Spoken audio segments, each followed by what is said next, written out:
ما يحصل في القبر من الفتنة والزغطة والروع۔ انسان جب قبر میں جاتا ہے تو وہاں پہ جو اس کو خوف ملتا ہے فرشتوں کے آنے پر، اور زغطہ قبر پیش آتا ہے، اس پر بھی اللہ گناہ معاف فرما دیتے ہیں۔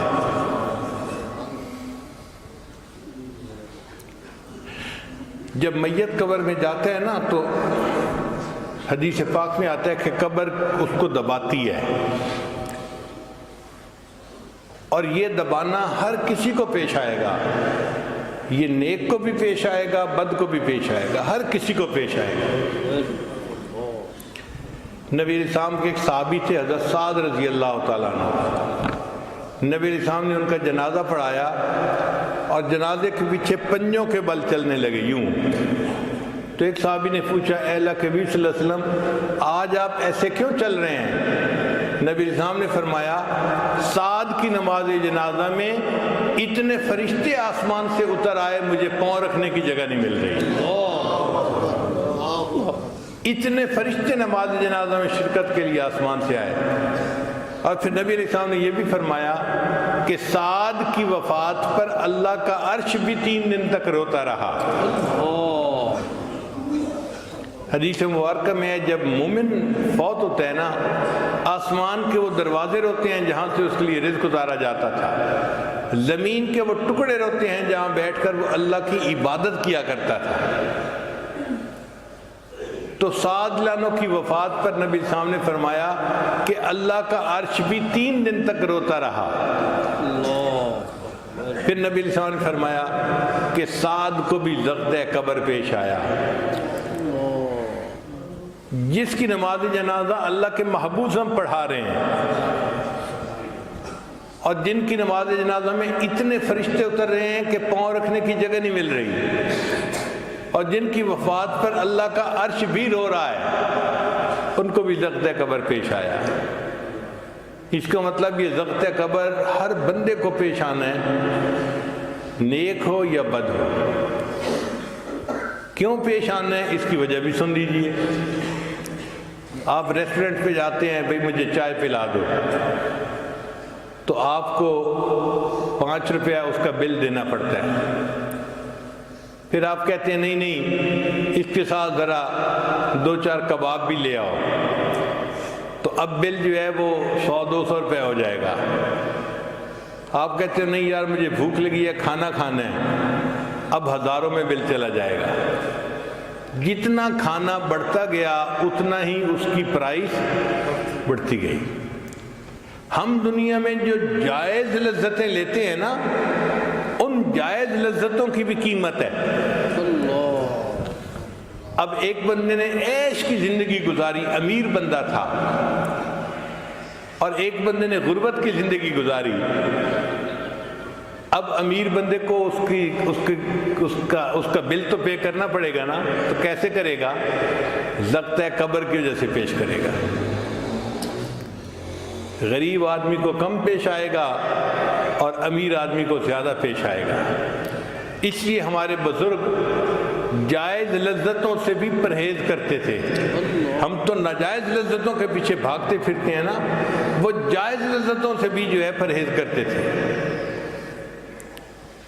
مجھے یاد ہے کہ میرے والد گرامی کھانا کھانے کے لیے جب بیٹھتے تھے، میں 2-3 سال کی عمر کا چھوٹا بچہ تھا، ساتھ بیٹھتا تھا، تو ابو ایک لقمہ سالن میں لے کر منہ میں ڈالتے، اور گلاس پانی کا پڑا ہوتا تھا، اٹھا کر ایک گھونٹ سالن میں ڈال دیتے تھے۔ مجھے سمجھ نہیں آتی تھی بات، میں پوچھتا تھا ابو اتنا مزیدار سالن امی نے بنایا اور آپ نے اس میں ایک گھونٹ پانی ڈال کے اس کو بے مزہ کر دیا۔ تو ابو اس کا جواب نہیں دیتے تھے، اتنا کہتے تھے تم اپنا کام کرو، مجھ سے یہ باتیں نہ پوچھو۔ پوری زندگی انہوں نے کچھ نہیں بتایا۔ جب ان کی وفات ہوئی تو پھر والدہ صاحبہ نے مجھے بتایا کہ بیٹا وہ کہتے تھے کہ یہ نفس دشمن ہے، ہم اس کو لذتیں دنیا میں کیوں دیں؟ لذیذ کھانا آتا تھا اس کو بے مزہ کر کے کھا لیتے تھے کہ پیٹ بھرنا مقصد ہے، پیٹ تو بھر جائے گا، ہم لذتوں کے پیچھے کیوں پڑے؟ تو تو ہمارے اکابر جائز لذتوں سے بھی پرہیز کرتے تھے، ہم ناجائز لذتوں کے پیچھے پڑتے ہیں۔ ہاں ایک بات اور ہے کہ ضبط قبر تو مومن کو بھی پیش آئے گا اور کافر کو بھی پیش آئے گا، مگر دونوں میں زمین آسمان کا فرق ہے۔ جو کافر کو پیش آئے گا وہ قبر کی دیواریں اس کو دبائیں گی، حتیٰ کہ ایک طرف کی پسلیاں دوسری طرف چلی جائیں گی، اس کی ہڈیاں ٹوٹیں گی، اس کو تکلیف ہوگی۔ اور مومن کو جو ضبط قبر پیش آئے گا وہ تکلیف کا باعث نہیں ہوگا، وہ ایسا ہی ہے جیسے آپ کے سر میں درد ہو تو آپ بیٹے کو بلا کے کہتے ہیں بیٹا ذرا سر دبا دو۔ اب بیٹے کے سر دبانے سے آپ کو تکلیف ہو رہی ہوتی ہے، راحت مل رہی ہوتی ہے، بیٹا تھوڑی دیر اور دبا دو، بیٹا ذرا میرے پاؤں میں درد ہو رہا ہے انہیں بھی دبا دو۔ تو ہم جسم جو دباتے ہیں وہ راحت کا سبب بنتا ہے، تو مومن کو ضبط قبر تو پیش آئے گا، اس کے لیے وہ تکلیف کا باعث نہیں بنے گا، راحت کا باعث بن جائے گا، مگر اس کے بدلے اللہ اس کے گناہوں کو معاف فرما دیں گے۔ رحمت اللہ و عفوہ و مغفرتہ بلا سبب من العباد۔ قیامت کے دن اللہ تعالیٰ محض اپنے فضل اور اپنی رحمت سے اپنے بندوں کے گناہوں کو معاف فرما دیں گے، بندوں کا کوئی عمل نہیں ہوگا، اللہ کی رحمت کا اظہار ہوگا۔ چنانچہ مفسرین نے لکھا ہے قیامت کے دن نیک لوگ شفاعت کریں گے، شہداء کریں گے، صالحین کریں گے، انبیاء کریں گے، سید الانبیاء کریں گے، سب جب شفاعت کر چکیں گے، جنتی سارے کے سارے جس کی چاہیں گے شفاعت کریں گے، ایک ایسا وقت آئے گا کہ کوئی شفاعت کرنے والا نہیں ہوگا۔ اللہ فرمائیں گے ہر شفاعت کرنے والے نے شفاعت کی اور اپنی رحمت کا اظہار کیا، اب میں پروردگار اپنی رحمت کا اظہار کرتا ہوں۔ اللہ تعالیٰ جہنم میں سے لوگوں کی 3 لپیں بھریں گے اور ان کو اللہ تعالیٰ جہنم سے نکال کے جنت عطا فرما دیں گے۔ لپ کہتے ہیں یہ جو دونوں ہاتھ یوں بھرتے ہیں نا، اب آپ دیکھیں کہ اگر گندم کے دانے ہوں اور میں یوں دونوں لپ بھروں تو وہ سینکڑوں میں نہیں ہوں گے، ہزاروں میں اس لپ میں آ جائیں گے دانے۔ تو اگر ایک چھوٹا سا بندہ اس کی لپ میں ہزاروں دانے آ جاتے ہیں تو سوچئے اللہ کی عظمت کو، اور یہ بھی سوچئے کہ اللہ کی لپ میں کتنے بندے آئیں گے۔ خربوں خرب لوگ ہوں گے، خربوں خرب لوگ ہوں گے جو اللہ لپ بھریں گے اور ان کو جنت عطا فرما دیں گے۔ حدیث مبارکہ میں ہے کہ نبی علیہ السلام تشریف فرما تھے اور اللہ تعالیٰ سے رحمت کی دعا فرما رہے تھے،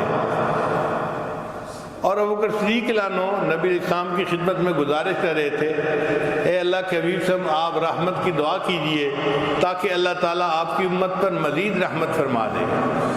جب اللہ کے حبیب صلی اللہ علیہ وسلم نے خوب آہوزاری فرمائی تو اللہ تعالیٰ نے فرمایا اے میرے محبوب، میں قیامت کے دن ایک لپ بھر کر جہنمیوں کی نکالوں گا اور ان کو جنت عطا فرما دوں گا۔ عمر لانو بڑے خوش ہو گئے۔ ابوبکر صدیق لانو نے پھر عرض کیا اے اللہ کے حبیب صلی اللہ علیہ وسلم پھر دعا کیجئے۔ عمر لانو کہنے لگے ابو بکر آپ کو پتہ ہے کہ اللہ کی لپ کتنی بڑی ہوگی؟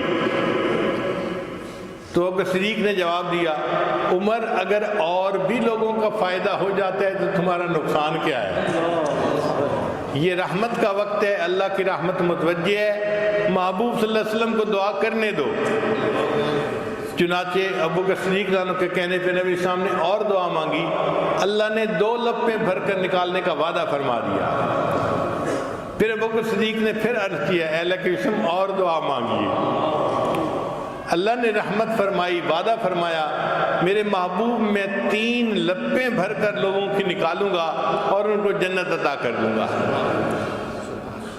امام غزالی رحمۃ اللہ اپنی کتاب میں اس حدیث پاک کو لکھنے کے بعد کہتے ہیں کہ مجھے اس پہ تو بھروسہ نہیں کہ میں اپنے عملوں کی وجہ سے جنت میں جاؤں، اللہ جن کو آپ اپنی رحمت سے نکالیں گے اور جنت عطا فرمائیں گے مجھے بھی ان میں شامل فرما لینا۔